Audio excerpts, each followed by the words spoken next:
شوہر کے وفات کے بعد 18 سالہ دیور کو اپنا چھوٹا بچہ سمجھ کر اسے اپنے ساتھ بستر پر سلا دی۔ کچھ دنوں تک میں نے ہاتھ پیر جوڑ کر گزارا کیا، لیکن ایک رات جب میں نے خود کو سوتے ہوئے دیکھا تو میری آنکھیں کھلی کی کھلی رہ گئیں۔ میرا نام آمنہ ہے اور کچھ دن پہلے میرے شوہر اس دنیا سے دار فانی کی کشید میں چلے گئے۔ میرے گھر میں نہ کوئی ساس تھی اور نہ ہی نند۔ شوہر کا اس دنیا میں واحد رشتہ ان کا چھوٹا بھائی مسون تھا، جس کی عمر صرف 16 سال تھی۔ میں نے مسون کو ہمیشہ اپنے بچے کی طرح سمجھا تھا، لیکن مسون مستقبل میں سب کچھ تباہ برباد کر دے گا، یہ میں نے کبھی سوچا بھی نہیں تھا۔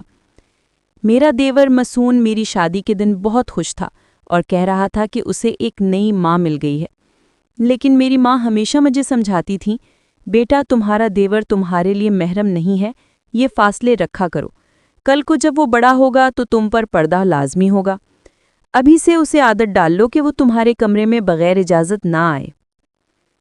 ان باتوں کو سن کر مجھے اکثر لگتا کہ وہ مسون کے بارے میں برا سوچتی ہیں، اور ان باتوں پر مجھے غصہ بھی آتا تھا، لیکن آج میں بے یار و مددگار ہو چکی تھی۔ میرے شوہر اس دنیا سے چلے گئے تھے، میری آنکھوں سے آنسو جاری تھے۔ میں نے کبھی سوچا بھی نہیں تھا کہ میرا شوہر مجھے اپنے 18 سالہ بھائی کے حوالے چھوڑ کر چلا جائے گا۔ رات کے 12 بج چکے تھے اور میرا مسون ابھی تک گھر واپس نہیں آیا تھا۔ شاید وہ اپنے بھائی کے رشتہ داروں کے ساتھ مصروف تھا۔ میں نے یہ سوچ کر خود کو تسلی دے لی کہ اگر وہ گھر نہیں آئے گا تو شاید میں خود کو زیادہ محفوظ محسوس کروں گی۔ مجھے بار بار ماں کی باتیں یاد آ رہی تھیں۔ اچانک دروازے پر دستک ہوئی۔ میرے دل میں ایک اجنبی خوف سا پیدا ہونے لگا۔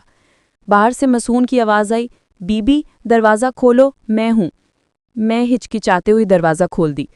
آج مجھے گھر اجڑا سا محسوس ہو رہا تھا، جیسا کہ میں کسی جنگل میں کھڑی ہوں۔ مسون مجھے ایک چھوٹے سے بھیڑیا جیسی ماں نظر آنے لگا۔ پتہ نہیں کیوں میں اس کے بارے میں اتنی منفی سوچنے لگی تھی۔ اس نے کہا، بی بی آپ نے کھانا کھایا؟ وہ معصومیت سے نظر انداز ہوتے ہوئے پوچھ رہا تھا اور ایک ہاتھ میں تھیلا پکڑے ہوئے تھا جس میں چاول تھے۔ اس نے پلیٹ میں چاول نکالے اور میرے سامنے رکھ دیے، پھر بولا، بی بی مجھے کھانا بنانا نہیں آتا، اس لیے میں باہر سے لے آیا ہوں تاکہ آپ یوں بغیر بھوکے نہ رہیں۔ میں اپنے بھائی کے بعد اپنی ماں کو کھونا نہیں چاہتا۔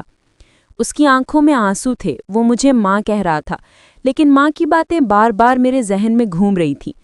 مسون نے کہا، بی بی آپ فکر نہ کریں، میں آپ کا سہارا بنوں گا، پلیز آپ اس گھر سے نہ جائیں۔ اس کی باتیں بہت جذباتی تھیں، مگر میرے دماغ میں بے شمار خدشات جنم لے رہے تھے۔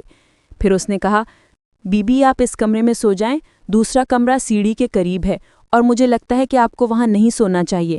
اب سب کو پتہ چل گیا ہے کہ بی بی کا شوہر وفات پا چکا ہے اور کوئی بھی نیک انسان ہمارے گھر آ سکتا ہے۔ مجھے حیرت ہوئی کہ اتنی کم عمر میں مسون ایسی باتیں کر رہا ہے، لیکن اس وقت اس کی بات ٹھیک لگی۔ میں اس کی خواہش کے مطابق اس کے کمرے میں چلی گئی، حالانکہ پہلے وہ میرے شوہر کے کمرے میں رہتا تھا۔ سب کچھ میرے لیے نیا اور عجیب تھا۔ جیسے ہی میں کمرے کے اندر داخل ہوئی، اچانک میری نظر ایک چیز پر پڑی جس نے میرے قدم روک دیے۔ ظاہر ہے مسون 16 سال کا لڑکا ہی لگتا تھا، لیکن میری ماں کی باتیں حقیقت ثابت ہو رہی تھیں، کیونکہ جو کچھ سامنے تھا وہ کسی بڑے اور سمجھدار شخص کے اعمال کی علامت تھی۔ کمرے کے اندر مسون کے ہاتھوں میں میری قیمتی جواہرات دیکھ کر میرا دل دھڑکنے لگا۔ میں نے قیمتی زیورات احتیاط سے تالا بند کر کے رکھے تھے، مگر یہ سب چیزیں مسون تک کیسے پہنچ گئیں؟ یہ سب میرے لیے بہت حیران کن اور جھنجھلا دینے والا تھا۔ میں نے دل میں سوچا کہ صبح ہوتے ہی اس کے بارے میں مسون سے پوچھوں گی، لیکن اس وقت مجھے شدید نیند آ رہی تھی۔ میں نے دروازہ اندر سے بند کر لیا اور سونے کی تیاری کرنے لگی۔ پتہ نہیں کیوں مجھے بہت نیند آ رہی تھی، حالانکہ 2 دن سے مجھے بالکل نیند نہیں آ رہی تھی، لیکن آج مجھے یوں لگ رہا تھا جیسے چاول کھانے کی وجہ سے میری آنکھوں پر نیند چھا گئی ہو۔ میں نے دل میں سوچا کہ چاول کھانے سے تو نیند نہیں آتی، لیکن اتنا سوچنے کا موقع ہی نہیں ملا۔ جب میری آنکھ کھلی تو صبح کے 10 بج رہے تھے۔ میں حیران رہ گئی کہ آج مجھے اتنی نیند کیسے آ گئی، حالانکہ 2 دن سے مجھے بالکل نیند نہیں آ رہی تھی، لیکن آج چاول کھانے کے بعد میری آنکھیں ایسی بند ہو گئیں جیسے کسی نے شراب پلا دی ہو۔ میں حیران تھی کہ ایسا ہونا نہیں چاہیے تھا۔ پھر بار بار یہی خیال آ رہا تھا کہ کہیں مسون کے لائے ہوئے چاول کھا کر میں بے ہوش تو نہیں ہو گئی۔ پھر دل میں سوچا، آخر مسون ایسا کیوں کرتا ہے؟ اسے کیا ضرورت تھی ایسا کرنے کی؟ جب میں آنکھیں ملتے ہوئے کمرے سے باہر نکلی تو میں نے مسون کو کپڑوں میں چائے بناتے دیکھا۔ اسے دیکھ کر مجھے بہت برا لگا۔ اس نے پوچھا، بی بی کیا آپ رات کو جلد سو گئی تھیں؟ کیا آپ کو اچھی نیند آئی تھی؟ میں نے تیز جواب دیا، ہاں آج مجھے بہت زیادہ نیند آئی تھی۔ وہ فوراً بولا، تو کیوں نہیں آئی تھی؟ میں نے کہا، میں نے آپ کے چاولوں میں نیند کی گولیاں ملا دی تھیں۔ میں نے اپنے دوست سے بتایا تھا کہ میری بیوی کو نیند نہیں آتی، تو اس نے کہا کہ تم ان کے کھانے میں نیند کی گولیاں ملا دیا کرو تاکہ وہ آرام کرے اور سو جائیں۔ میں حیران رہ گئی کہ مسون اتنی خطرناک حرکت کیسے کر سکتا ہے۔ میں نے سختی سے کہا، میں برداشت نہیں کرتی کہ تم ایسا بھی سوچ سکتے ہو، تم اپنی بیوی کو بے ہوش کرنا چاہتے تھے۔ وہ فوراً بولا، نہیں بی بی، میں تو آپ کو اچھی نیند دینا چاہتا تھا، دیکھیں آپ تازہ دم لگ رہی ہیں، یہ لیں چائے پی لیں۔ اس نے چائے میرے سامنے رکھی تو میں شک میں پڑ گئی۔ میں نے کہا، تم نے اس میں بھی کچھ ملا دیا ہے کیا؟ وہ فوراً بولا، اللہ کی قسم نہیں بی بی، یہ تو میں نے آپ کے آرام کے لیے گولیاں ڈالی تھیں۔ اگر آپ چاہیں تو یہ چائے میں خود تمہارے سامنے پی لوں، بلکہ ہم دونوں آدھا آدھا پی لیں۔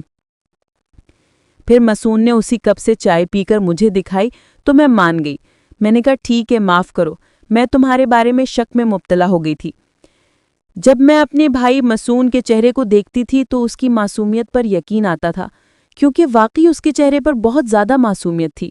آج میں نے اسے کچھ نہیں کہا، بلکہ یہ جاننا چاہتی تھی کہ اگر میں خاموش رہوں تو اس کا رد عمل کیا ہوگا۔